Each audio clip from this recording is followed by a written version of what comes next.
Neighbouring the famous town of Palma de Montechiaro lies a very stylish hacienda belonging to the Di Vincenzo family. Giuseppe Vincenzo was a successful banker in Palermo, while his parents struggled with their rundown olive farm. Giuseppe was growing tired of his life in the capital, tired of the indecent sums of money changing hands. He longed for a new life, to breathe fresh air.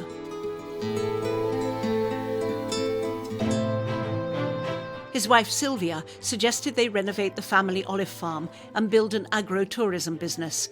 Giuseppe borrowed extensively to modernise and upgrade the property and to plant a further 10,000 olive trees.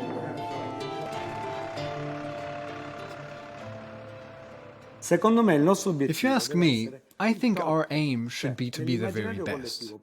In the collective imagination, when it comes to wine, if you talk about Chateau Petrus or Dom Perignon, these names are recognized everywhere in the world. We must work at it, and it's not a lack of modesty, but simply a business project, that our oil should be nothing more or less than a Chateau Petrus.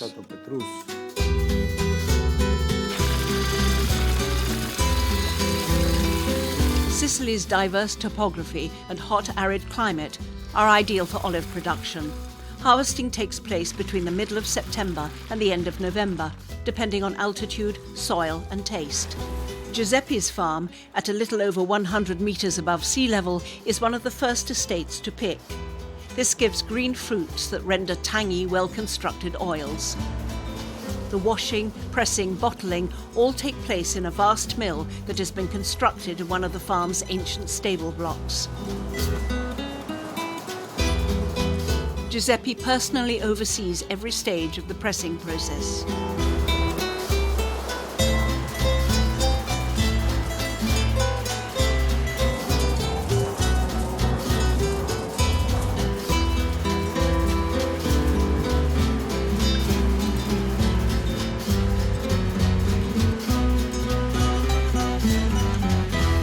It's a revolution.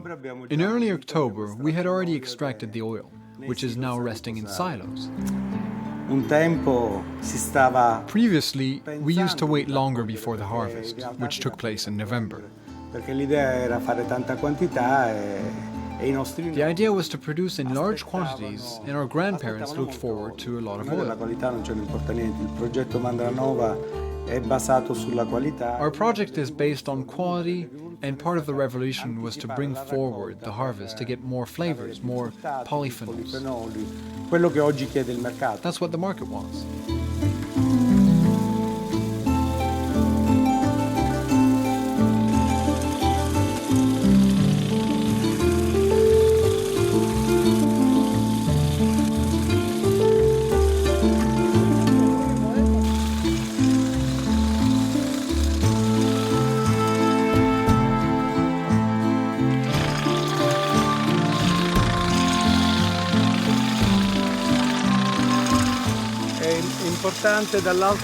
It's important to go from the top to the bottom, because that way all the olives fall on the net and don't end up outside.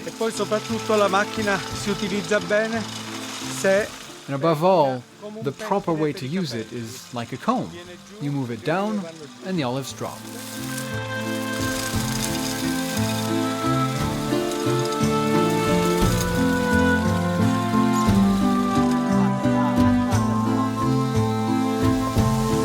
Giuseppe loves to take guests on olive tours. Aside from his award-winning olive oil, he and Silvia have opened up their farm to tourists. In the new Sicily, tourism is burgeoning. Try it. Taste it. The taste is not good. It's very bitter. And this ruins the oil, so it has to go. This one is perfect. Try it if you like.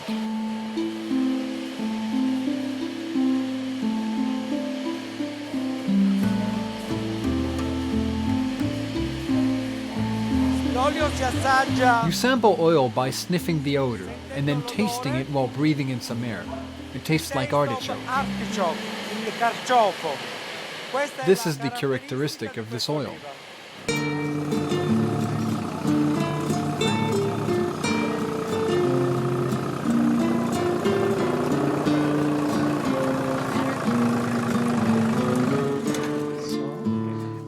push like a piston. Very good, very good. You are perfect.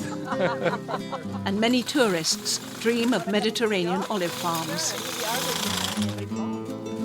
Very good, well done. The last are here, please.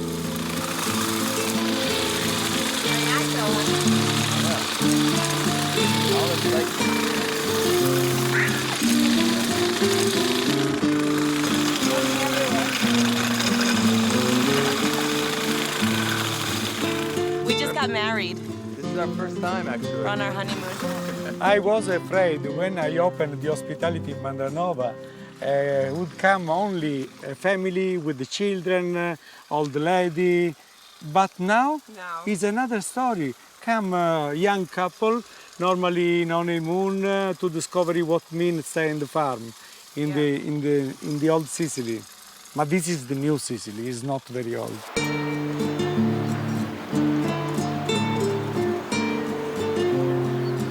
Here on the southern shores of New Sicily, there is a waiting list to stay with the Di Vincenzos.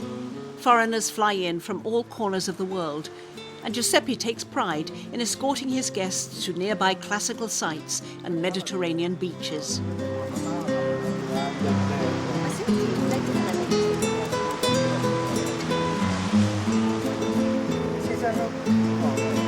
After 2,000 years of subjugation, the 21st century sees Sicily's tourist and oil industries blossoming, and their products are no longer shipped to the States for money laundering purposes. Today, both independent producers and Sicilian cooperatives are competing alongside international award-winning estates. From earth once soaked in blood, quality crops and optimism are growing. I like a lot then. I make a chocolate and chili cake too, with this. Sounds good. The discipline of kitchen gardens was brought by the Arabs when they conquered the island at the beginning of the 10th century AD.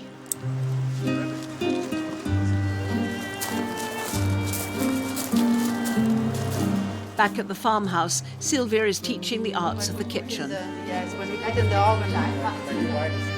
This is the calamaro, olive oil.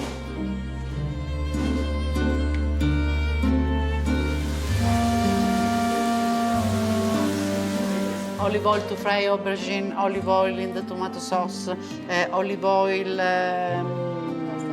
no, in the pasta no, in the tomato sauce, just a little bit in the pasta, but no. We add just a breadcrumb in the top.